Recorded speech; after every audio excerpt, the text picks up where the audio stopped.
I've been working my way through the announcements at Microsoft Build, and I wanted to have a chat with you about what has been announced and some of the really significant developments that are happening with Microsoft Copilot. About a year ago, a little over a year ago, I did the first one of these videos when they announced the Copilot at Work, Microsoft 365 Copilot. And I remember feeling the overwhelm and having to go away and think about it and digest it. I'm not quite there at the moment, but I have still taken a bit of time to just process this rather than rushing that video out the moment I got the announcements. There are some significant things going on in here that truly change the way that we're all going to be working and how business processes work. There was one moment here, I'm going to show it to you, where I actually felt quite emotional watching it. It was a bit of a strange response, so I want to talk you through that. But to get started here, this positioning of Copilots, this evolution of Copilots is the first most important concept. And I've picked an image here of not just the slide, but the slide with Satya on the stage, because I like the enormity, the drama of it. That first ring there, personal, is how we've been engaging with Microsoft Copilot so far. If you are sitting in one of those applications where it sits, if you're in Teams, you're going in and saying, find this for me, do this for me. It's really your personal assistant at work. These next two rings here is the next evolution in how it just absolutely substantially changes.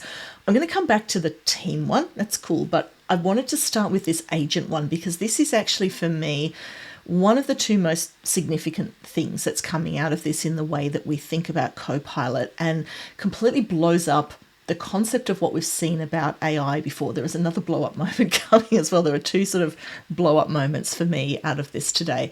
So this first thing is around the idea of a Copilot as an agent. This is about giving the Copilot a task and a job description and a series of information sources and automations and permissions to do things, and letting it go off and do stuff.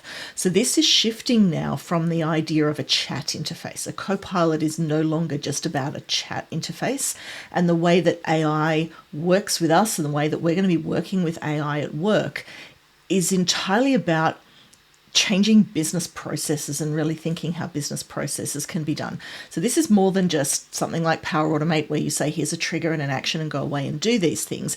Have a look at this diagram here, this idea of saying you're going to go in and set up a Copilot and say, here's the trigger when an email comes in. So you might be familiar with something like this from an automation scenario, understands the intent of the email. Okay, good. Then it opens a new service ticket. Then it looks up the account in the CRM, reviews the order history, checks the previous conversations, checks the inventory, places the order, replies to the sender, and gets confirmation and closes the ticket. There's a lot more going on here than a chat. There's a lot more going on here than a simple automation. This is an idea of basically delegating a workflow to the AI. This one's going to take a bit of kind of getting our heads around. This is around an asynchronous process. You're letting it go off and do this. You're not sitting watching it. It can come back and check and ask for help. So we're really starting to see this idea of it being an assistant, but also when we're rethinking what automation means, what business processes look like and how AI impacts them. This is a massive shift.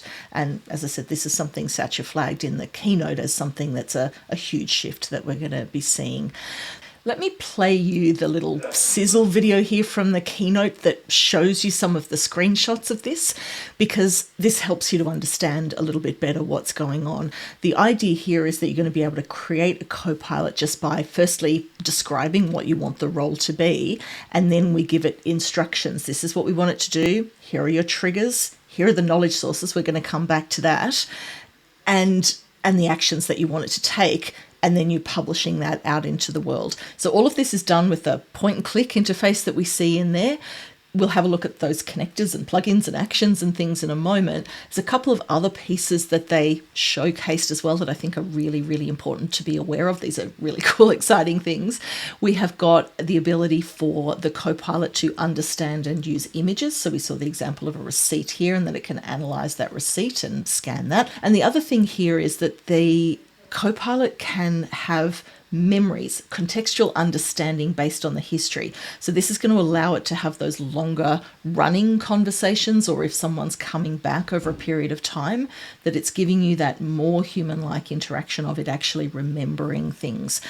The more human-like interaction is definitely where all of this stuff is going. It's scary, disturbing, exciting. I don't know how to put it really, depending on your point of view. I think we all have a moment where we realize, and I had mine today, which I'll show you shortly.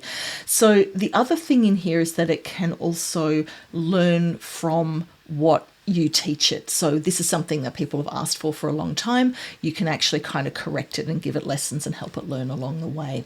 I did say I was going to come back to that second ring. I'm doing this in a slightly different order, but the Team Copilot is the other really core thing in here, which is around saying this is no longer just for me personally inside Teams, but this is now something that I can bring in to any of the collaborative experiences or any of the things I'm working in. And it's got these sort of 3 roles that they're suggesting that it can fulfill. This is something that's going to come into preview later in 2024. No date or anything was announced with this, but we've seen here, and I've got some great screen grabs of this. Again, I love the drama of the big screen behind Satya here.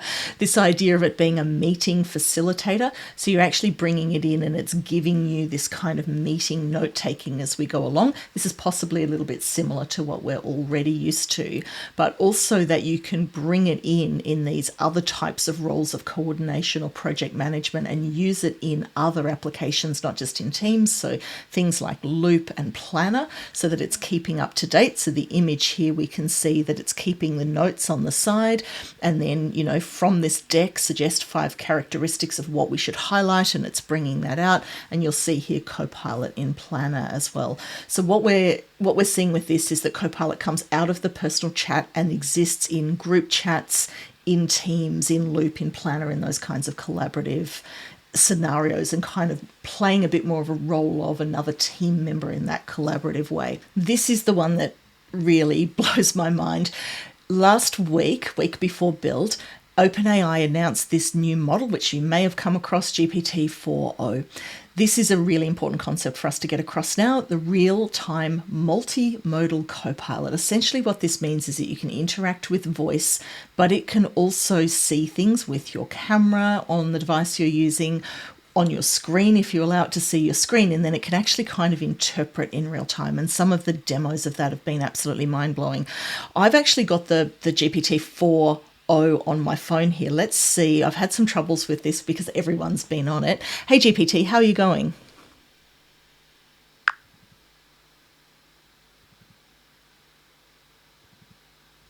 Hey, I'm doing well. Thanks for asking. How about you? Yeah, I'm good. I'm actually recording a YouTube video right now. You're part of a demo on my YouTube channel. How do you feel about that?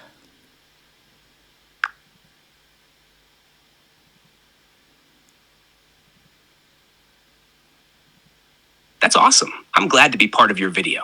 What kind of demo are you doing for your channel?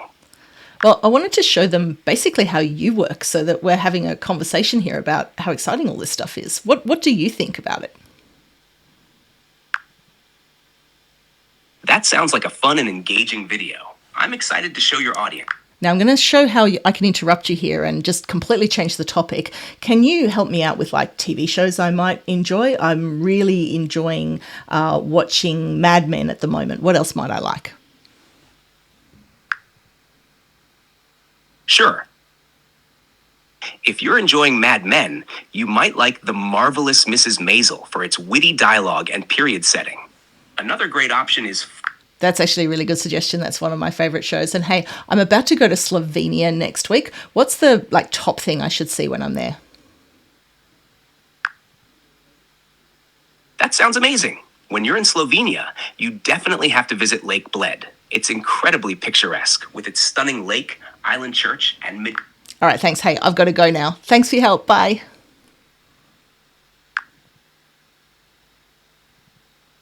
You're welcome. Have a great time in Slovenia. Bye. This is something that it is a little bit slow at the moment. You'll see the pauses in there are a bit clunky, but it's a much more of a natural conversation than we've been able to have before. So that's a bit of a rudimentary example. I just wanted to do something that kind of proves that this is real, because I think you see these demos online, and I mean you're watching me do a demo online, but hopefully you can believe that what I was doing there was completely real.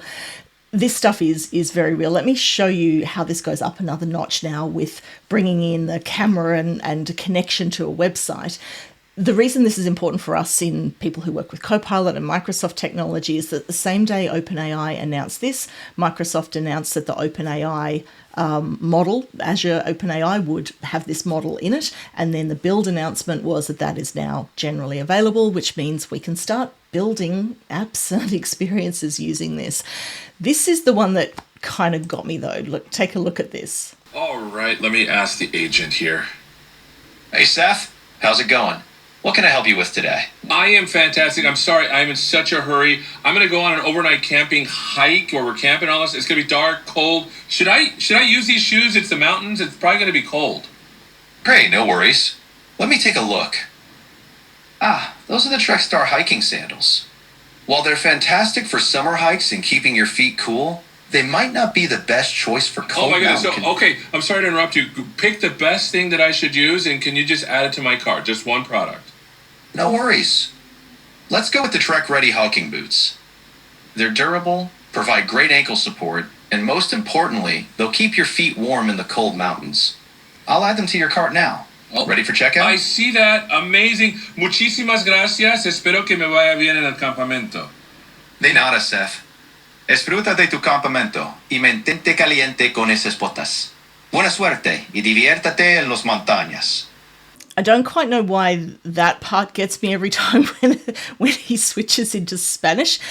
The idea that the thing can see the camera and take the action in the background, but then he just switches into another language and the AI switches into another language with him. I think that's my moment of just like, whoa, okay. As I said, I kind of got a bit of an emotional reaction watching that this morning. Admittedly, it was very early and maybe I just hadn't had enough coffee. But I said with all of this stuff, I think we all have those moments of like, oh, right, that's what this really means. And that was it for me. We also saw in one of the sessions this morning, and again, apologies that this is a little bit blurry, the idea of using this in this work context where you're looking at a spreadsheet together or you're looking at a chart together. And Contoso up in the corner there is actually a Copilot who's able to look at what's on the screen, describe it, answer questions about it and work with it. So big things coming in this space. This is something that's just a huge shift that's happened in the AI space in the next little while. Imagine what this means for customer service type scenarios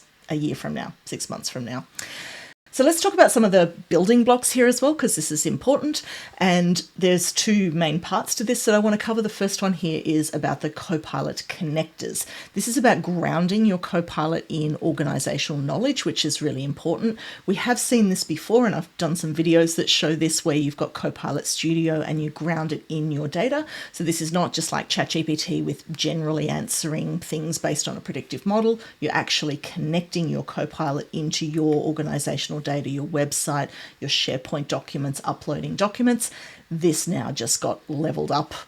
Hooray, big time. We've now got a whole lot of other things in here as well. So we've now got the ability to bring in data from the Microsoft Graph, Power Platform, Fabric, Dataverse, and all of the third-party connectors that go with Power Platform in here.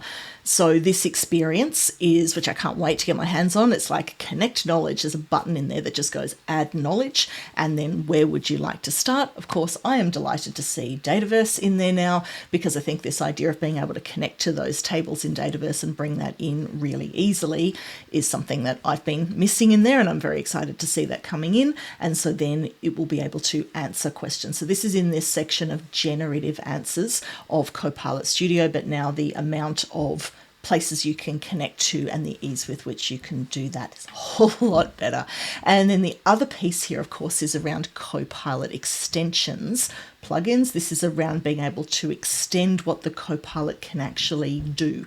So being able to look at knowledge sources, but also perform actions as well as providing answers. So there's all of these different things. Some of these have been in the product already, but there are some new things that you can do in here. And the idea here is that that what happens, especially with third-party plugins or whatever systems you're using, you can have people build those plugins and then you get this toggle experience, which means that for the user in Copilot for Microsoft 365, they can come in and just discover these things and see them and use them, and then their experience of that chat in Microsoft 365 includes these things that are just kind of ready to go and ready to use. So this is where we're really stepping up a notch in the value of that, where we've had it looking over the Microsoft Graph and all your chats and emails and stuff. That's awesome. But now this is this sort of coordinating single place, this single Copilot, where it can reach out to anything else you want. You can ask it to work with those systems and take action across all of those systems. And then right down at the other level, at the other end of the spectrum, is Copilot in SharePoint, which has been one of the core pieces that we've seen with Copilot Studio. Hey, connect to SharePoint documents. But let's democratize that a little bit, shall we? So now what we're going to see is Copilot in SharePoint. And what this does, you've got administrators can control this, but if this is enabled, then any user with edit permission on a site can do this. Oh, I've got these documents here.